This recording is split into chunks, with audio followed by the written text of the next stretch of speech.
Hi! Well, I've gone and treated myself to a new Git3 camera. The reason I did it was because I had a bit of trouble with the latest firmware on the Git2. I upgraded it to latest firmware and it would only record 3 little movies, 5-minute movies, then it corrupt the 4th one and stop recording. I solved it fine by downgrading to the firmware before that, and everything's working fine again on that, and I'm actually going to be selling that camera. I'll put an Instagram post up about that later. And the reason I bought a new Git3 was I was intrigued because I was doing some research thinking, oh, the Git2's had it, you know, it's a couple of years old now. It's probably reached the end of its life. I started researching the Git3 and it said that it had 5-axis stabilization and the Git2 had 4. Well, I only know of 3 axes and I was astonished to read that the Git2 was doing 4, although image stabilization, because it's attached to the outside of my motorbike, is the thing I'm most interested in because of the fearsome vibration. And it said the Git3 had 5, you know, like 5 axes? What's this 5th axis? Is this some dimension that I don't know of? So I got really intrigued, and although I fixed the Git2 and it's going fine, as I say, I just couldn't resist ordering the Git3. I don't buy much stuff for myself, so, you know, and the other one is a couple of years old now, so here it is. Now I found one for 70 quid on Amazon. The ones that are in the UK are about 90. This one was for 70, so I assumed it was coming from China and it would take, you know, about 3 or 4 weeks. In fact, it got here in a week and it's from the bloody States, so they correctly filled in the customs declaration. So I got clobbered, customs fee to pay for 20 quid customs, and I might as well have bought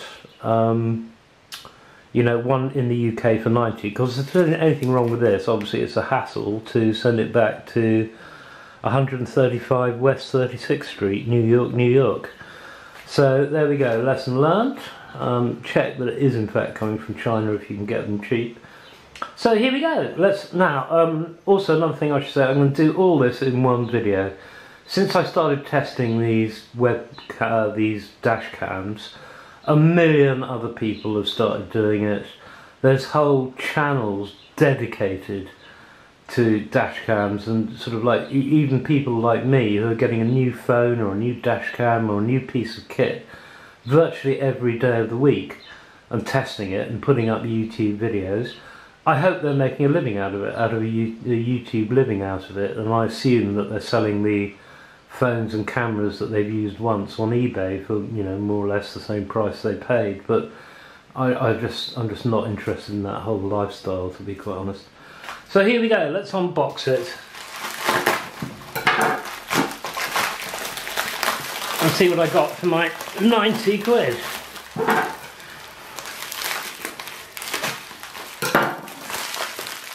Oh, come on, you swine. Yeah, it's exactly the same packaging as the Git2 by the looks of it. And by the way, I've got all the original packaging for the Git2 when I sell it.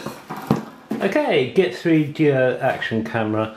Now, one of these advantages of the Git3 is that you can plug in a separate camera and have it facing backwards. I don't really fancy that, to be honest, although I might try it. I mean, there's enough wires on the bike already. I've had enough trouble with the electrics not to really want to run any more wires, and a rear-facing camera is of, you know, I'm not sure how much value that is to me. Don't know how much those rear-facing cameras are. They're the F1, the Gitup F1 camera, if you're interested to look that up. So, out comes the sleeve. It's neat packaging, it all fits together rather well. And here we have Spytek 100% satisfaction guarantee. Here is the actual camera, which looks exactly the same as the Git2, apart from the fact that it says Git3. Is it a different shape? I'll get the Git2 out in a minute and we'll compare it. And of course you get the waterproof case. Let's have a look in here.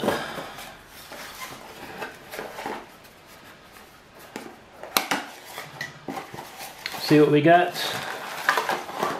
And here's your, it looks like bog standard accessories, to be quite honest. All of which I have a million of already. Yeah, there's the sticky mounts. There's that sort of mount. There's another one of those sort of mount with different fixing on the bottom. Blah blah blah blah. These are all standard things. Only a couple of which I'm a handlebar mount, which I'm ever going to use. And you also get USB cable and Git3 user manual and Gitup stickers, which I'm also not going to be using. So there we go, that's the unboxing. Exactly what I expected. Right, well here's the Git2 and the Git3. They have changed the style of the case. On the Git2 you've got this little tab here and you revolve it like that to produce the camera. And on the Git3 we have got this arrangement. How does this work? I presume this is it. Ow! Bang goes my nail. Right, get rid of this and this. And let us get into the case, and there's the Git3. So as you can see, they are same dimension that way. The Git3 is thicker, right, so the cases won't be interchangeable. Hi, right, I've been out taken the first footage, which is very, very interesting, but just before we have a look at that, let's just have a closer look at this cam. Okay, now to turn it on, like the Git2, you've got to hold down the front button for 3 seconds, which is a very useful feature. And to get into the menus, you've got a choice. Like this is the full system menus here, and here is sort of like the quick menus for the most commonly used things. Big difference between this and the Git2, of course, is that this is a touch screen. So we can go in there, you see, and you've got all your standard system settings. You swipe down to get rid of it, and over on this one you've got it says it's quick menus, and it gives you access to sort of all the basic things, and you just swipe down to get rid of it. Very easy to use. I must say I upgraded the firmware on this to the latest firmware, and another good thing about the Git cameras is they're forever releasing new firmware for their cams, and they're well supported. The screen became much more responsive with the latest firmware, so first thing you do if you get one of these, I would recommend upgrading the firmware. And it's a very nice clear screen, as you can see. As you can see, it's bigger screen than the Git2, and the Git2 of course doesn't have a touch screen, so you've got to do the dance with the fingers to change the menu settings on the Git2. You have to do gosh, I can't remember. You have to press that there you go, and then sort of use these other buttons to move along to the settings you want. No touch screen and a smaller screen, but very usable once you get used to it. Okay, another thing we got on this is Wi-Fi. You can download the app. I'll show you that, but personally I don't find it very useful at all. Okay, a couple of other neato features that I wanted to point out is this one, unlike the G2, has a mount in the bottom, which is really, really useful. and you've got an extra port on the side. Now one of them is obviously for the GPS or the slave camera. You've got one more port than the G2, so it looks like you can use either the GPS or the slave camera. I'd be more interested in the GPS, but if that's fitted as a module, then obviously it's not going to fit in the case, I don't think, and so that's a bit of a no-no really, so not much use to me. Right, let's have a look at the Wi-Fi. Right, to turn the Wi-Fi on the cam, you swipe down on the main screen and there's the Wi-Fi button. So we'll turn on Wi-Fi. It's got Bluetooth as well, this interestingly. So now we'll swap to the iPad. Okay, the routine is absolutely bog standard. You turn the Wi-Fi on the cameras, you go to settings on the iPad, choose the Gitup network, you enter the password, which is 12345678. You can change that if you want, if you're worried about someone hacking into your camera while you've got Wi-Fi enabled on it and you're connecting it to your computer. And you get the Gitup app, which is the usual thing.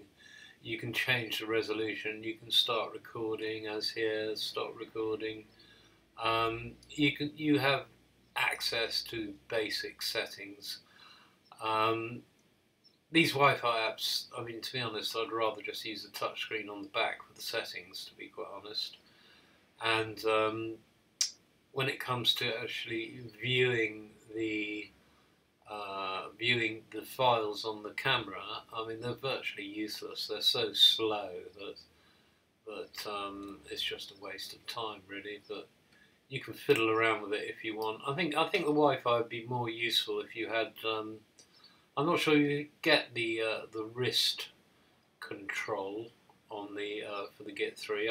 I presume you can, if you wanted to operate it remotely, start recording remotely. But for me, to be honest, they are virtually useless. So I probably won't fire that up again.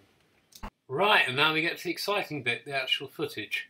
Here it is, first footage, going through Breeden. I said I'd show you through Breeden. Look, we got some nice dark and light patches there. All I've changed is the colours to vivid. I left everything else standard as it came. The colours look fine to me. I'm a bit worried about the image stabilisation because when I saw it out the camera at full screen, it didn't honestly look any better than the Git2. And what we'll do is, a bit later on, I go through Crashmore Lane, over the worst bit of road I know, which I haven't been over for ages, and frankly when I went over it just now it struck me as even worse. But here we are, here is standard footage from the Git3. The colours and everything perfectly acceptable, although those blacks don't look very black, do they? If anything, it's sort of overexposing a bit, I think, sort of whiting out a bit. And the blacks don't look very bad. I had WDR turned on, wide dynamic range turned on. I might try it with WDR turned off. But there we go, let's have a look at Crashmore Lane, and then we'll run footage from the Git2 side by side. Right, now if you look at the road surface when we go around this left-hand corner, you'll see craters. This is the worst bit of road I know, and here is what the Git3 makes of it.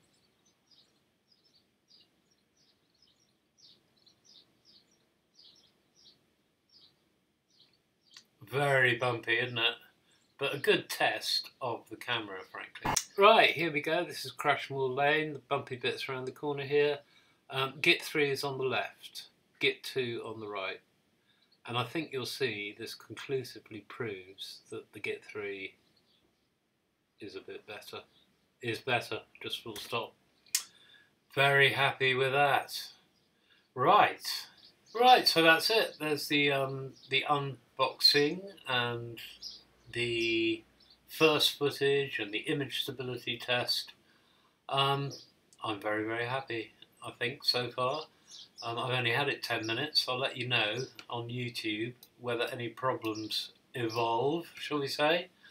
One thing I do want to fiddle with it a bit. It does strike me as just being slightly overexposed, just a bit light.